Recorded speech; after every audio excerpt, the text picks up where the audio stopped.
Hey guys, this is Tiggy Maximus with Tiggy Maximus Talks, episode 230 on Spotify and YouTube. And thank you guys for listening. Thank you for watching the podcast, also spreading the word about the podcast, and donating to the podcast as well. And anything's appreciated.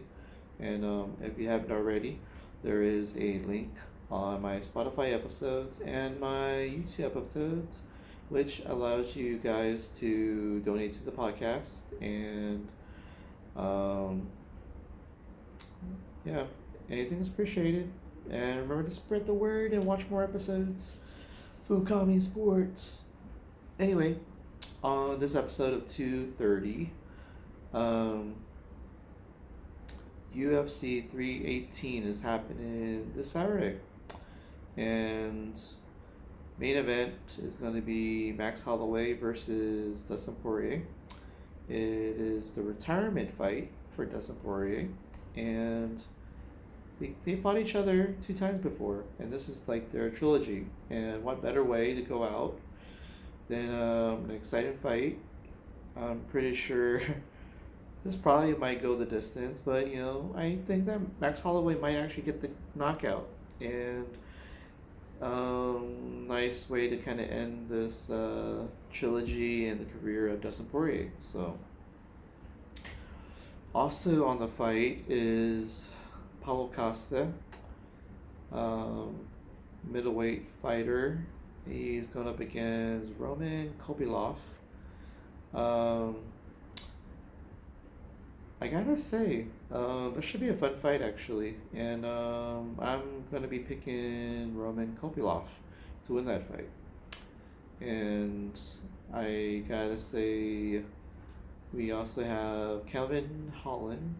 I think he was supposed to fight Daniel Rodriguez before, but after what happened with Chimaev and his overweight miss, he was supposed to fight Nate Diaz, but because he came in overweight, Nate Diaz ended up fighting, what was it?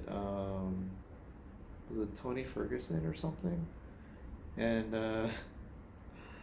um, and I think Chimaev beat Kevin Holland, and I think the Leech, um, I think the Leech lost to Daniel Rodriguez, I think. So there was a whole bunch of I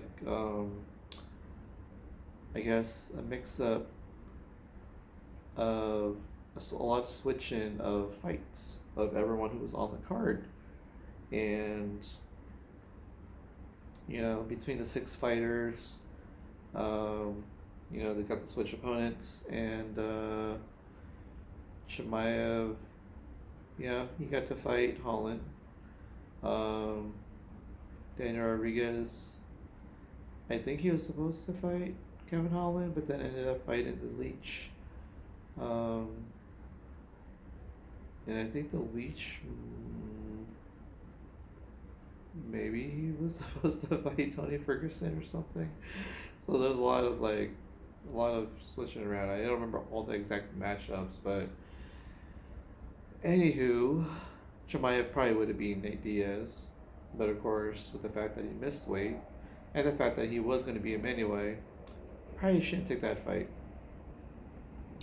Um, but the funny thing is, if Chimaev beats Dricus du Plessis and wins the middleweight championship, and Nate Diaz does want to be back in the UFC, I can't help but think that they would probably give Nate Diaz a middleweight title shot against Chimaev and see how that's going to turn out. And then, if Chimaev goes through that, he also has guys like Sean Strickland to face, and De Ritter, and I guess Imamov, and also, let's say, Israel Adesanya. All these guys be lined up for Chimaev and stuff if he does beat du Plessis. So we'll see. But yeah, um, Kevin Holland Daniel Rodriguez. That one should be an entertaining fight, but I think I'm gonna pull for Kevin Holland to win that one. Um, I think he's gotten a little better, and Daniel Rodriguez, even though he has, I think he might have had a victory in his last fight, but I do feel that Kevin Holland will probably pull it out. Um, I would say probably by finish. He probably will finish Daniel Rodriguez. We also have Dan Ige versus Patricio Pitbull. Um, it's cool that my nephew actually told me that Dan Ige went to the same college as my nephew. So, what was it? Wartburg College in Iowa. So, that's kind of cool. Fun fact.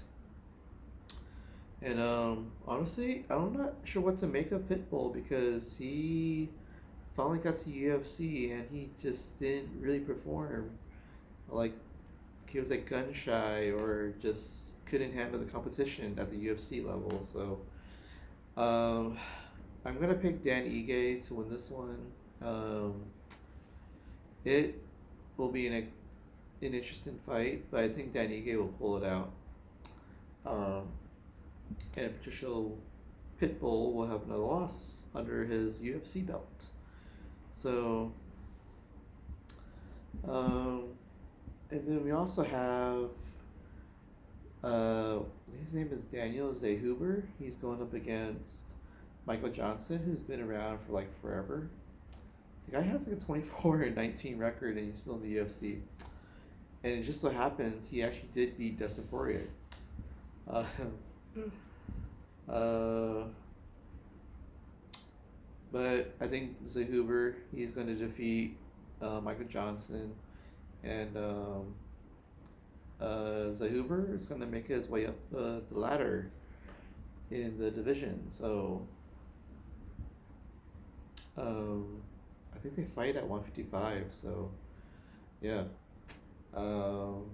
but yeah, it should be a fun card. I also want to mention there's also a Marvin Vettori Brendan Allen fight that's in the prelims, and that should be a very fun fight. It'll be back and forth. I'm not really sure who's picked up for that one, but I have a feeling that Brendan Allen is gonna pull out the victory in that one. So go watch those fights at UFC 318 on Saturday. Um, I think I'm going to be watching the fights at home and away in Old Town, San Diego. So pull some of the guys together and have some good food with some good company and watch some good fights. So, speaking of fights, I want to talk about WWE's Evolution. It was the second ever all women's fight card, and it was kind of cool because got to see a lot of some amazing female wrestlers, superstars, and it was fun to watch. And I got to see Stephanie Becker. She outlasted what seemed like maybe 30 women in a battle royal, and she gets a title shot at, I believe, in Clash in Paris. So she could be facing Tiffany Stratton or Naomi. Um, so we'll see who's the champion at that time. But it's kind of cool because I think Stephanie Becker might win her title match, whoever it's going to be. And it's going to be an exciting fight because she puts on a great match from all I've seen. And I think she's going to end up doing pretty well on the main roster. And she's going to be champion very, very soon. So, Clash in Paris, I think you might see a new world champion. women's world champion. Um, she could be the women's world champion or the WWE women's champion. So can't wait. Speaking of which, um, let's see. Yeah, Stephanie Vacker. She eliminated um,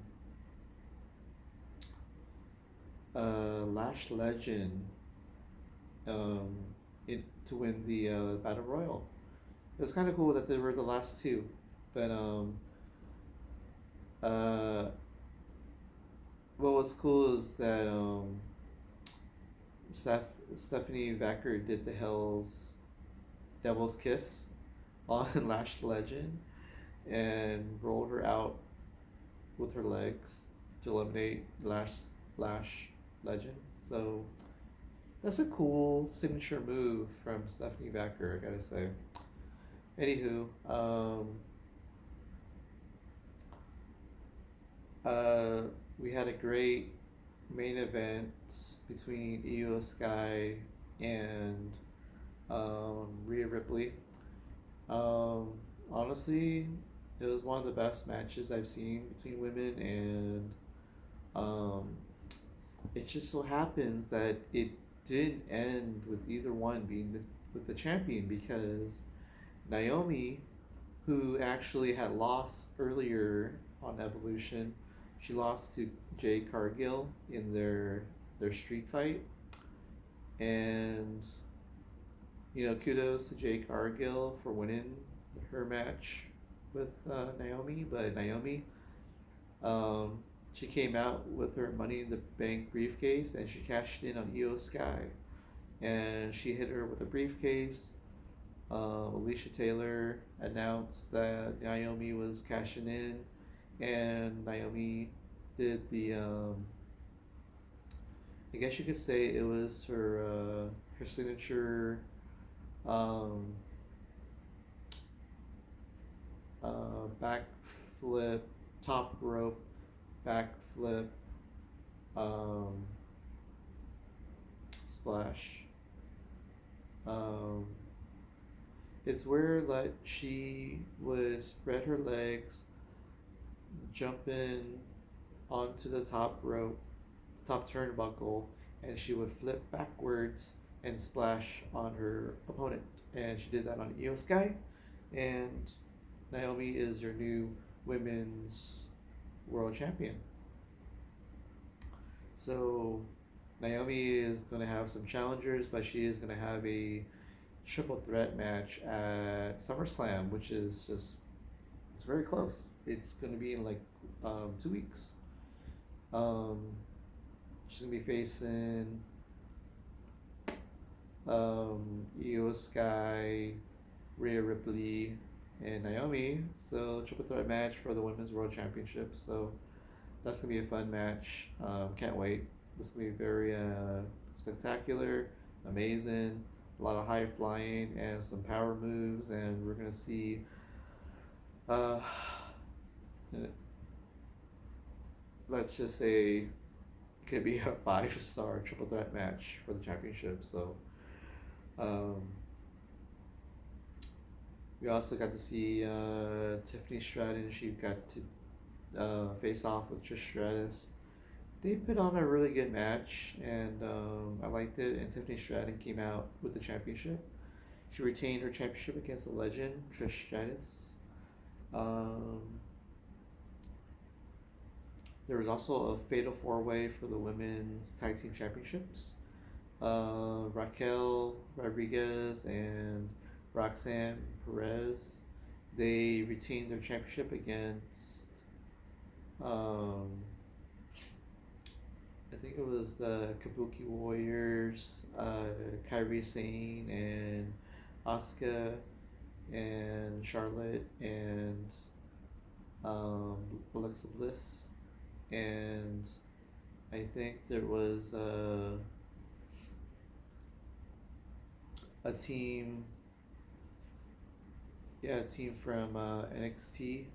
I believe it was,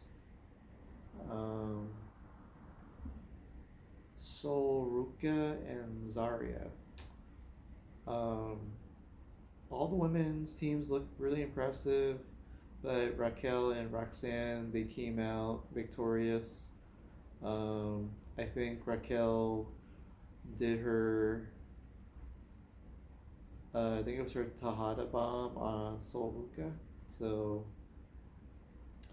um, but it was fun to watch. Um, uh, let's see.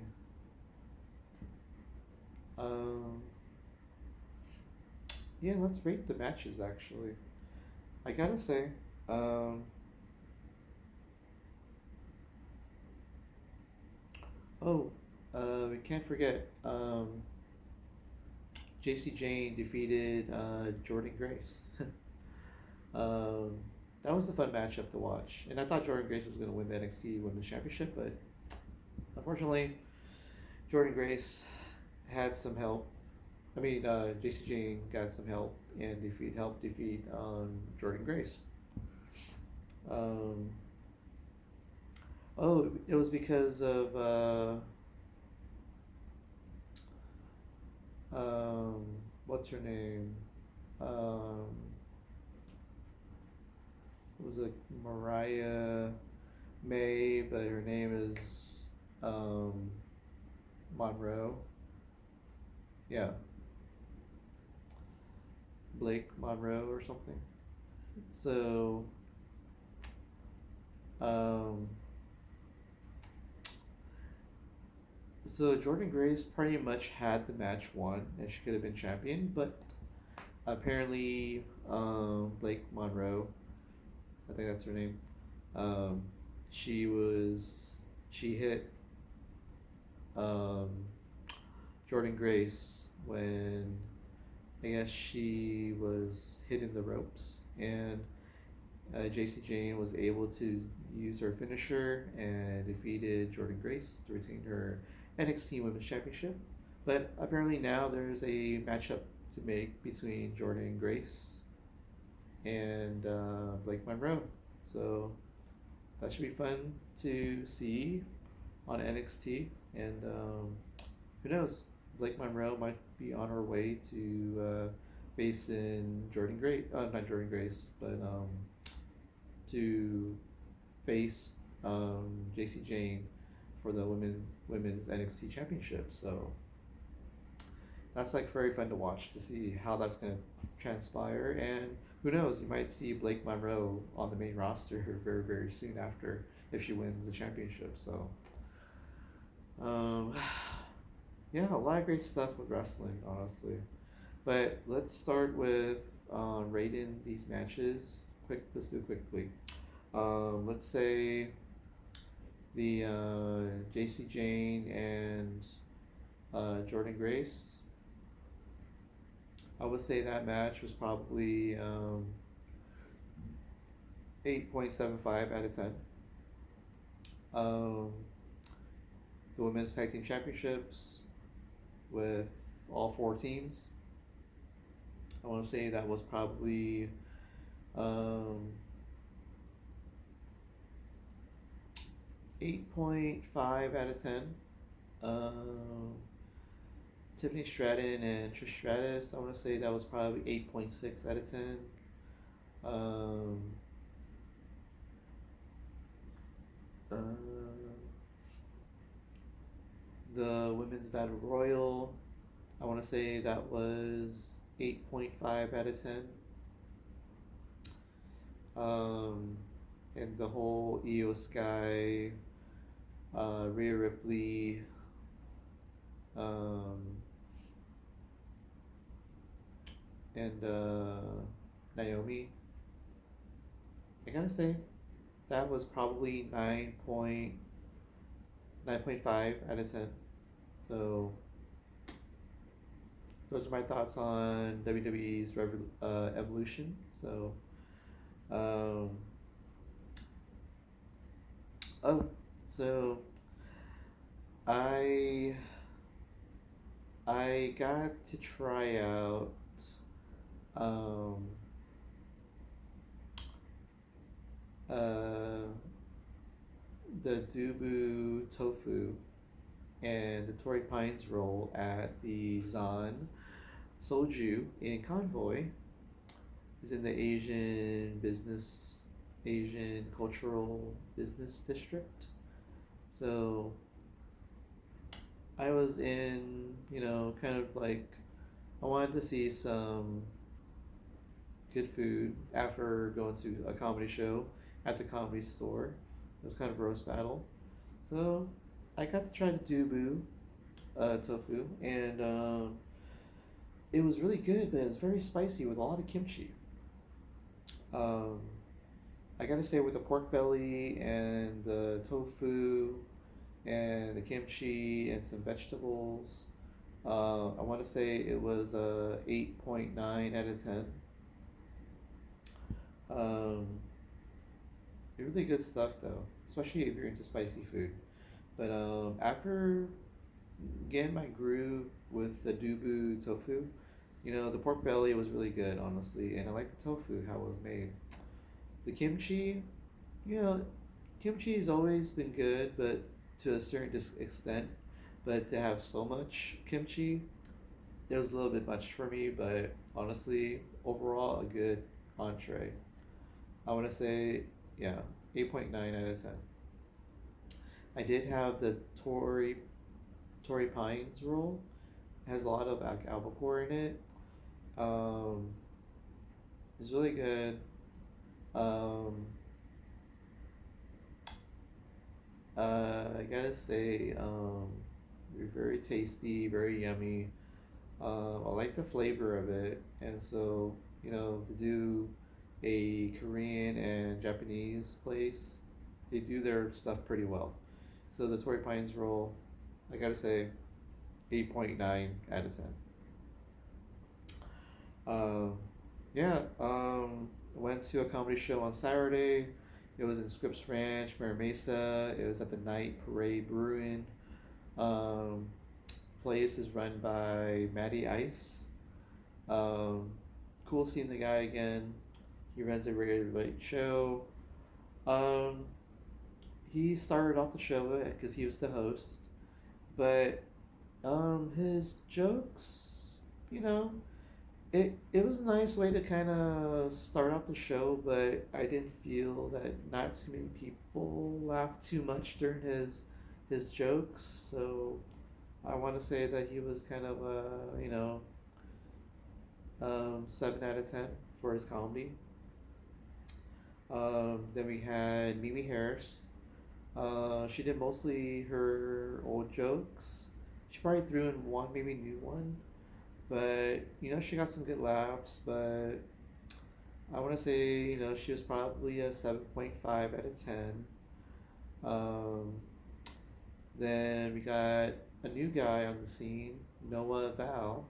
He started off pretty well. He had some really funny jokes.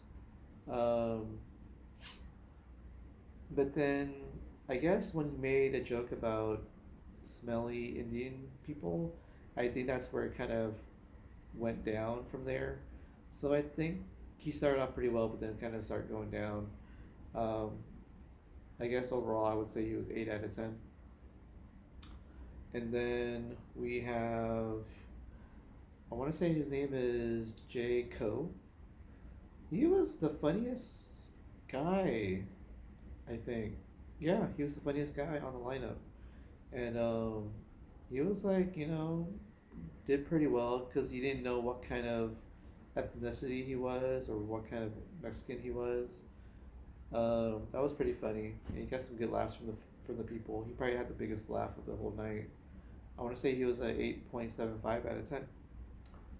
And then I believe we had Joe Samo. He's a lawyer. And he got some good laughs, did pretty well. Um, uh, I want to say he was probably 8.4 out of 10 for his comedy. And then we we had Dominic Lerma. Whew, that was tough. He tried to do some prop work with his comedy, but I think the only thing I remembered from his set was he got roofied by Shamu, because he got pink eye from the being splashed by the water. But not a lot of laughs.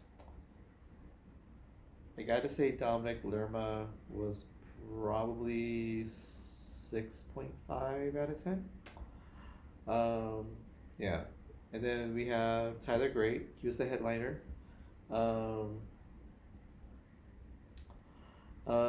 he did a lot of good, great crowd work. Got to know some of the people in the crowd, and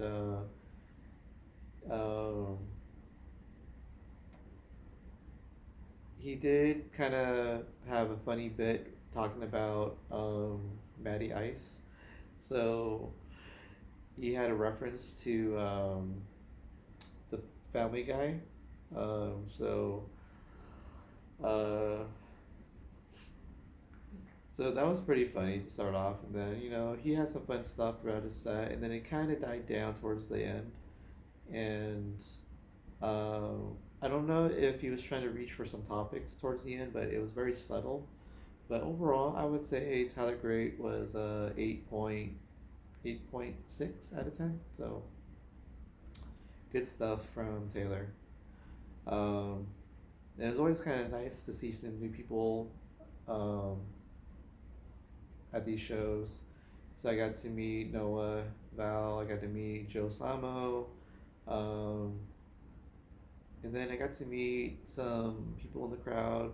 Got to see Carla Amador, always a pleasure seeing her. Um, got to see Stacey Allen, glad he came out. And I got to meet Jackie, who does a lot of inspirational um, posts on her Instagram. So I'm glad I got to meet her.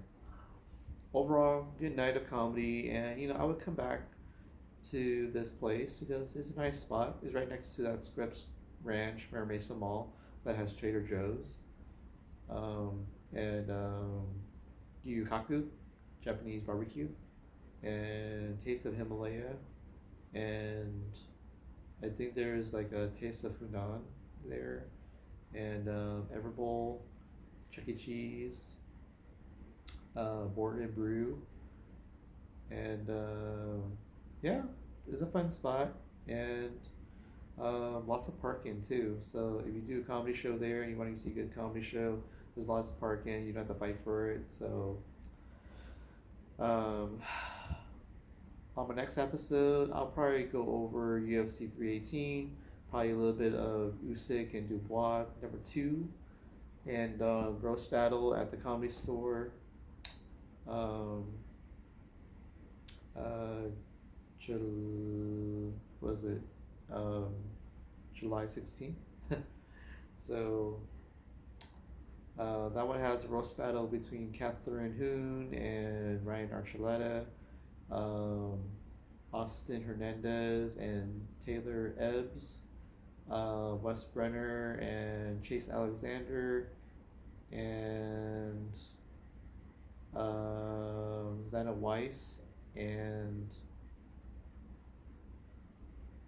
I think his name is Daniel Blevins. So you got some stand up by Mike Vin, Mini Talib, Raul. Is it Raul Gonzalez? Raul Rodriguez? Raul Zambrano. There you go. Yeah. Um, so yeah, more comedy stuff. Um, maybe more food reviews next time. But yeah, remember to watch some good comedy, good fights, have some good food, and the saying goes, boom. Tiggy Maximus signing off. Baby. Alright, later, guys. Booyaka. Have a fun weekend.